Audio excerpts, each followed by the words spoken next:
तो सर्दियों की शुरुआत हो चुकी है और सर्दियां शुरू होते ही सबसे ज़्यादा परेशानी हमारे पेरेंट्स के लिए, हमारे बच्चों के लिए होती है खांसी का हो जाना। ये खांसी सूखी भी हो जाती है, कभी बलगम वाली भी हो जाती है, लेकिन इतनी ज़्यादा खतरनाक होती है कि रात को हमारे फैमिली मेंबर्स को ठीक से सोने भी नहीं देती। आज हम इसी खांसी के ऊपर बात करेंगे और जानेंगे कि मौसम के बदलते ही हम क्या ऐसे प्रिकॉशंस, क्या ऐसी चीज़ें कर सकते हैं जिससे कि हम अपनी फैमिली को खांसी से बचा सकें। तो सबसे पहले सूखी खांसी की बात करते हैं। वैसे तो सूखी खांसी वायरल इन्फेक्शंस और एलर्जीज की वजह से भी हो सकती है, लेकिन सबसे मेन रीजन सूखी खांसी होने का होता है एनवायरनमेंट का ड्राई होना। क्योंकि जैसे ही सर्दी की शुरुआत होती है हमारे आसपास की हवा सूखी हो जाती है, उसमें से मॉइस्चर खत्म होता जाता है। आपने महसूस भी किया होगा कि सर्दियों की शुरुआत जैसे ही होती है स्किन भी ड्राई होने लगती है। आपको ऐसा लगता है जैसे मॉइस्चराइज़र लगा लो, एड़ियाँ भी फटने लगती हैं, चेहरे की भी स्किन फटने लगती है। वो इसी वजह से है क्योंकि हवा के अंदर मॉइस्चर की कमी हो जाती है और यही रीज़न है कि हमारी बॉडी के अंदर के पार्ट्स भी जो हैं वो खुश्क होने शुरू हो जाते हैं, ड्राई होने शुरू हो जाते हैं, जिसकी वजह से सूखी खांसी अक्सर लोगों में देखने को मिलती है। इसके ऊपर से हम क्या करते हैं, अपने एनवायरनमेंट को गर्म रखने के लिए, अपनी बॉडी को वार्म रखने के लिए वार्मर्स का यूज़ करते हैं, रूम हीटर्स का यूज़ करते हैं। रूम हीटर्स और जितनी भी गर्मी देने वाली चीज़ें हैं वो एनवायरनमेंट को और भी ज़्यादा ड्राई कर देती हैं, जिसकी वजह से सूखी खांसी की शिकायत और ज़्यादा बढ़ सकती है। सूखी खांसी से बचने के लिए सबसे इफ़ेक्टिव तरीका है अपनी आसपास की हवा में मॉइस्चर लेके आना, उसकी ड्राइनेस को ख़त्म करना। अब ये आप कैसे कर सकते हैं? या तो आप ह्यूमिडिफायर्स अपने रूम्स के अंदर, अपने घरों में इंस्टॉल कर सकते हैं, और अगर वो नहीं कर रहे तो एक बहुत ही छोटी सी ट्रिक, बहुत ही सिंपल सी ट्रिक है कि जब भी आप अपने घर में, अपने रूम में रूम हीटर ऑन करें तो अपने रूम हीटर के सामने एक बोल भर के पानी का रख दीजिए। ऐसा करने से क्या होगा, जब गर्म हवा पानी से होके गुजरेगी तो हवा के अंदर मॉइस्चर लाएगी, तो सूखी खांसी से काफ़ी आराम मिल सकता है। दूसरी चीज़, बहुत ज़रूरी चीज़ आप जो कर सकते हैं वो है हाइड्रेशन पे वर्क करना।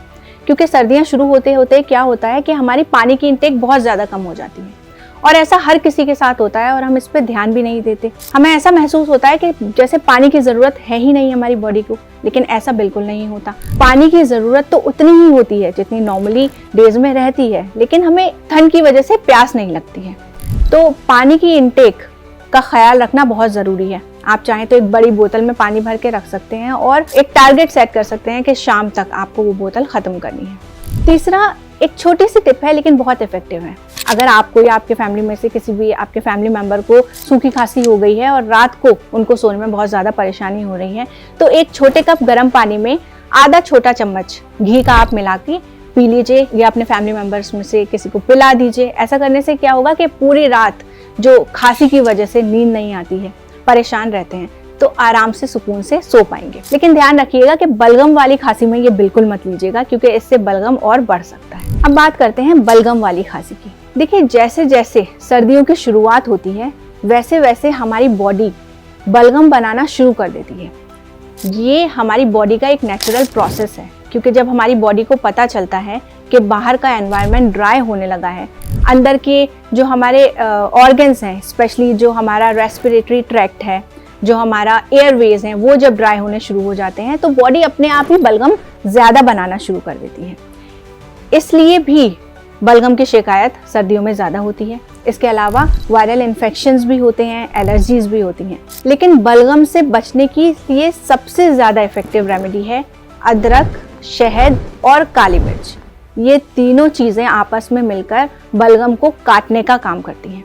आप इसका अपने घर में सिरप भी बना के रख सकते हैं। जैसे अंदाजे के लिए मैं आपको बता दूं कि अगर आपको सिरप बनाना है तो 2 बड़े चम्मच शहद के अंदर 1 चम्मच अदरक का जूस और 3 से 4 चुटकी काली मिर्च के मिला के रख लीजिए, और इसको आप सुबह और शाम को पीजिए। अगर बच्चों को भी खांसी है तो बच्चे भी इसको ले सकते हैं, इसको लेने में कोई बुराई नहीं है। इसके अलावा अदरक का आप काढ़ा सा भी बना के पी सकते हैं। जैसे सुबह खाली पेट अदरक को गर्म पानी में उबाल के और उसको गरम गरम पीजिए, इससे भी काफ़ी फ़ायदा होता है। इसके अलावा आप ठंडी चीज़ें, खट्टी चीज़ें, इनसे भी बचें। और अगर आप खांसी के लिए कोई एक ऐसा हर्बल सॉल्यूशन, कोई एक ऐसा हर्बल मिक्सचर ढूंढ रहे हैं जो कि आपकी बॉडी में जाके तेज़ी से काम करे, जिसके अंदर ये जो हम घर की छोटी छोटी रेमेडीज़ करते हैं उसकी भी पावर हो, इसके साथ साथ एलर्जी के ऊपर काम करने वाले पावरफुल हर्ब्स की भी ताकत हो, जो बच्चे भी ले सकें, बड़े भी ले सकें, जो बिल्कुल नेचुरल हो, तो आप माजून आर केयर भी ले सकते हैं। हो सकता है आपने इसके बारे में सुना हो, आपकी फैमिली में ये कोई ना कोई लेता हो, और अगर नहीं भी तो आप YouTube या गूगल की हेल्प ले सकते हैं और पता कर सकते हैं कि ये कितना ज़्यादा इफेक्टिव है। माजून आर केयर एक ऐसा हर्बल मिक्सचर है जो कि बॉडी में जाके इम्यून सिस्टम के ऊपर वर्क करता है।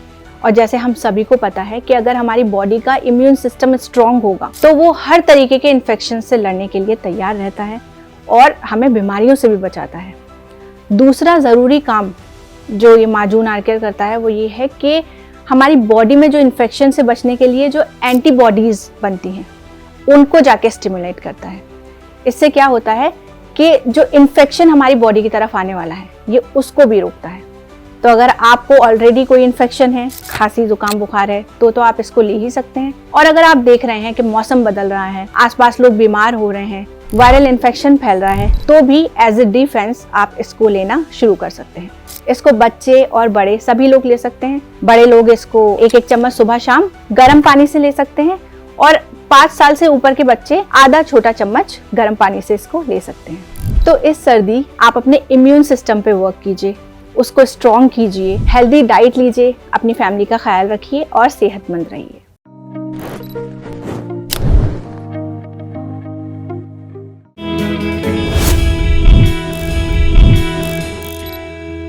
हेल्थ से जुड़ी सभी अपडेट्स को जानने के लिए आप हमारे चैनल को सब्सक्राइब कर सकते हैं और बेल आइकन दबाना ना भूलें।